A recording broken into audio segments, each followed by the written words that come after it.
Human resource planning. Human resource planning is the critical initial step in getting the right people in the right place at the right time. It is an important component in strategic human resource management. It links HR management to the strategic plan of the organization. Organizations routinely complete financial plans to ensure they achieve organizational goals. A good human resource plan will allow you to make management decisions to support the future direction of the organization. It is also important from the budgetary point of view so that you can factor the cost of recruitment, training, management restructuring, right sizing, among others, into your departmental budget. Human resource planning is a process by which management ensures that it has the right personnel who are capable of completing those tasks that help the organization reach its objectives. It is the development of strategies for matching the size and skills of the workforce to organizational needs. Human resource planning assists organizations to recruit, retain, and optimize the development of the personnel needed to meet business objectives and to respond to changes in the external environment. The process involved carrying out a skills analysis of existing workforce, carrying out manpower forecasting, and taking action to ensure that supply meets demand. This may include the development of training and retraining strategies. The plan will provide answer to the following questions. How many people will be needed for the organization to meet its objective? What jobs will these people need to fill? What knowledge, skills, and abilities will new hires be required to have? What new skills will be required of the current workforce? And etc. The human resource planning process includes 4 distinct steps. Let's take a look at each. The focus of HR planning is ensuring that the organization has the right number of people with the right capabilities at the right times and in the right places. It's a 4-step planning process that includes reviewing, assessing, forecasting, and taking action on human resource needs. Notice that the process begins with considering the organizational plans and environmental analysis that went into developing strategies. The process includes an environmental analysis to identify the context in which HR is operating. Strengths, weaknesses, opportunities, and threats are considered. Then the possible available workforce is evaluated by identifying both the internal and external workforce. Once those assessments are complete, forecasts must be developed to determine both the demand and supply of human resources. Management then formulates HR staffing plans and actions needed to address imbalances in both the short and the long term. Particular strategies may be developed to fill vacancies or to deal with surplus employees. Finally, HR plans are developed to provide specific direction for the management of HR activities related to recruiting, selecting, and retaining employees. The most telling evidence of successful HR planning is the consistent alignment of the availabilities and capabilities of human resources with the needs of the organization over a considerable period of time. Forecasting uses information from the past and the present to predict future conditions. Forecasting methods may be either judgmental or mathematical. Methods for forecasting human resources range from a manager's best guess to rigorous and complex computer simulation. Despite the availability of sophisticated judgmental and mathematical models and techniques, forecasting is still a combination of quantitative methods and subjective judgment.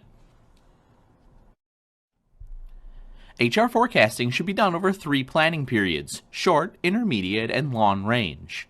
The most commonly used planning period of 6 months to 1 year focuses on short-range forecasts for the immediate HR needs of an organization. Intermediate and long-range forecasting are more difficult processes.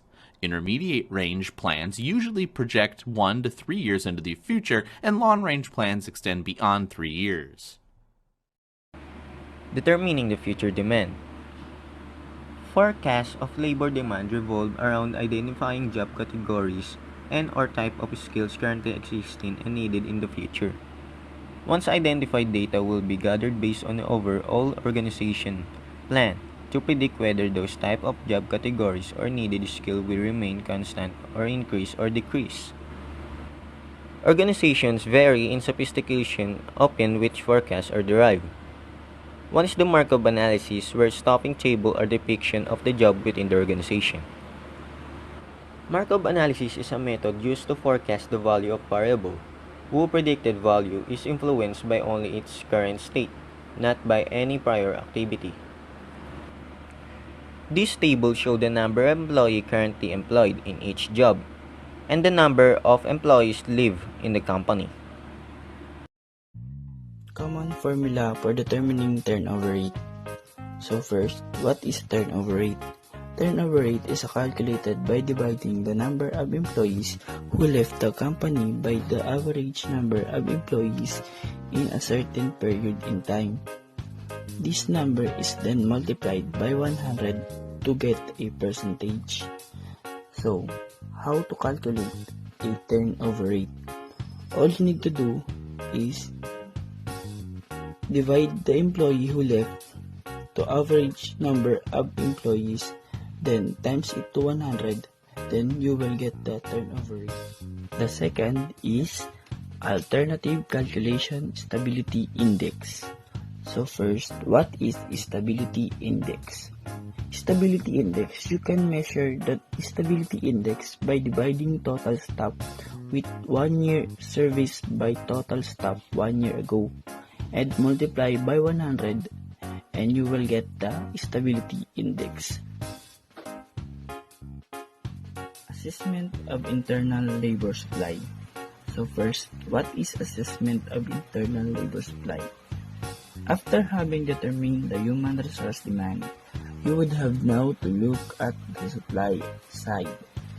If in the forecast of your demand, you foresee an excess of your manpower, then you will have planned to how downsize your staff at the appropriate time by the way of normal attrition, voluntary and compulsory retrenchment. The internal supply consideration. What is internal supply? Internal supplies refers to current member of organizational workforce who can be retrained, promoted, transferred, etc.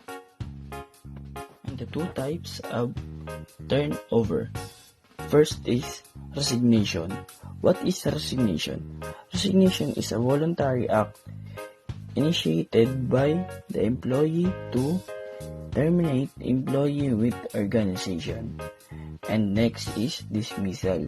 Dismissal is the act of removing or terminating the job of employment of an employee.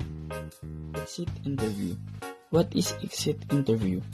Exit interview is determine and tally the real causes of resignation.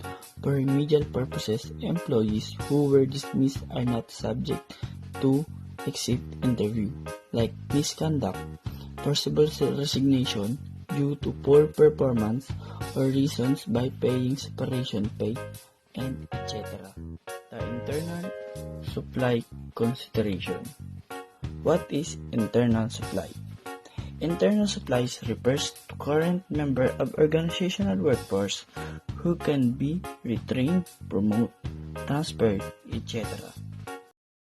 Employing temporary workers. Outsourcing of employees is the common practice in here, where it affords firms the flexibility needed to operate efficiently, free from administrative tasks and financial burden.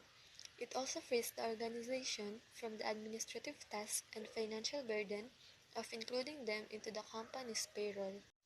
Ease of terminating service. Aside from saving on cost benefits, when they were no longer needed by the company, their services are easy to terminate because they were just temporary workers. Managing tensions between temporary employees and regular employees. Tensions between the two should be managed so as not to disrupt productivity and good industrial relations. Notes on management succession planning. It is the key component of human resource planning, and it is highly confidential. Because of highly confidential, the document is normally separated in HR planning, and its access is limited only to the key executives, executive committee, and the top HR executives. It also focuses on specific individual managers, unlike the general human resource planning. Unlike the general human resource planning, where the focus is on entry-level positions and number of bodies in general, management succession planning focuses only on a specific individual manager. Two or more candidates are identified as potential successors, and they were rated according to their performance and potential for promotion. Performance alone is not the only criterion. Potential to succeed, meaning soft skills such as people orientation, capacity to lead or to train and develop people, are also considered. Implementation and evaluation of the HR plan. It is the final step of human resource planning, determining which of the planning part contributed to the success or failure. The important thing in here is to determine which of the planning part contributed to the success or failure of the company.